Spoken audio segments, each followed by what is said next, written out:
Hello guys, welcome back once again, Jagrat this side. And this time I again came up with another interesting problem.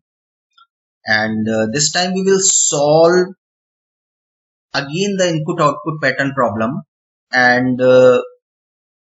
I took the example of 0 and we need to shift all zeros to end.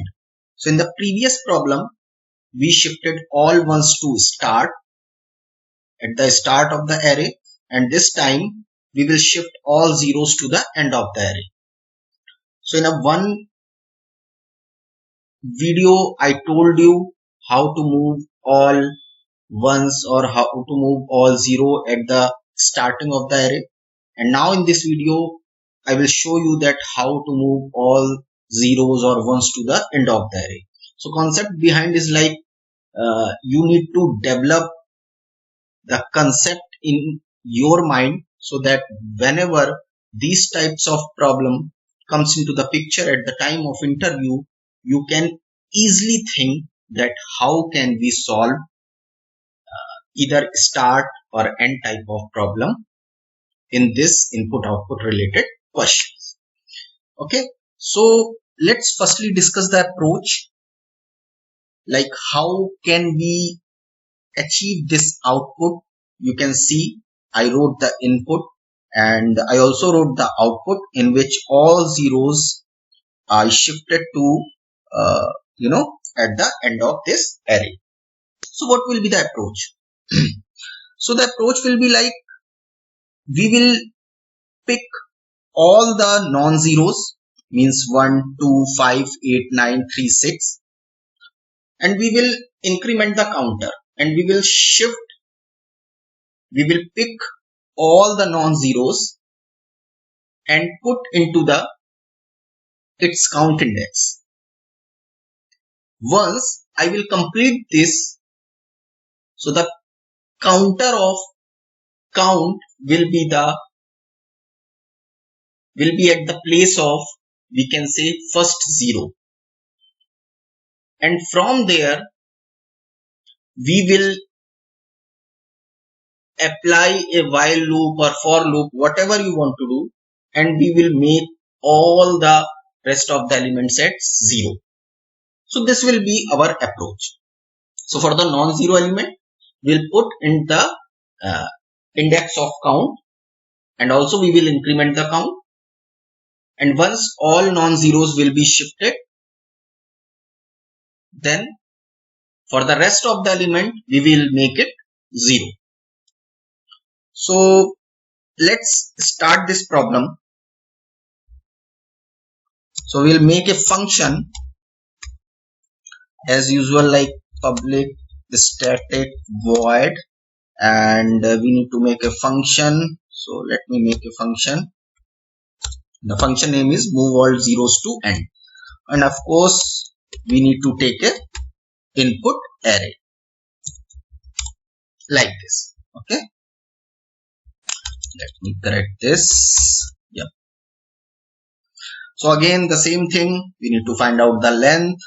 So int len is equal to arr dot length. Simple. Okay, we need to initialize a variable count with 0, and let's start with the for loop. So for int I is equal to 0. So firstly we will apply the for loop for non-zero elements. Okay, so I is less than length I plus plus, like this. We'll apply a condition if arr of I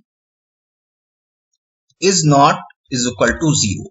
If it would not be equal to 0, then we will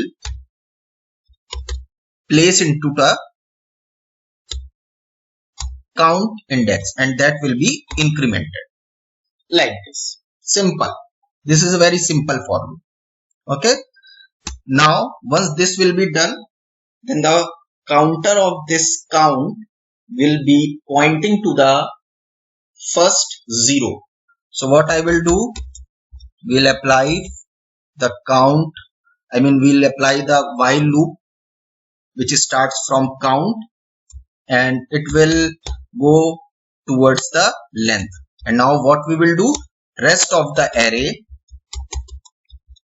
will make at 0. We will directly initialize to 0. That's it. This is the thing you need to do. Okay. Now what we will do, we will apply a normal for loop. Let us suppose int k is equal to 0, k is less than l length and k plus plus to traverse the array and print it. That's it. So system.out.println and arr of k, this one. That's it.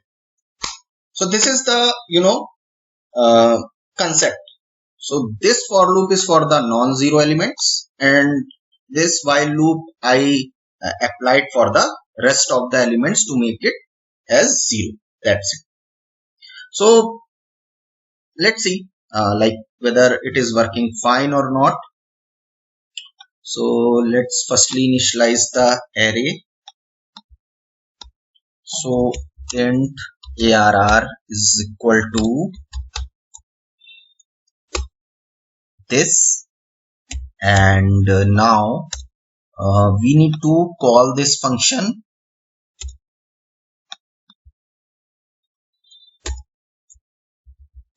and simply pass this arr. So there is no compile error or something, so that is fine. Let's run this program and let's see whether it is working fine or not. So let's see what would be the output. Okay, so let me do one thing. Let me delete the println and let me use print. So what would be the output? So output would be 125,8,936 and 4 times 0. So guys, you can see we achieved our expected output. So whenever these type of problems comes into the picture, now I am hoping that you guys are well versed to solve all these type of problem, whether some digits you need to put at the start of the array or the end of the array. So that's why I came up with these problems. Hope it makes sense you all the guys, and please practice this. These are the very frequent coding problems that generally asked at the time of interview. So please practice all these types of problems and enjoy learning, and in the next session I will come up with another interesting problem. Thank you so much.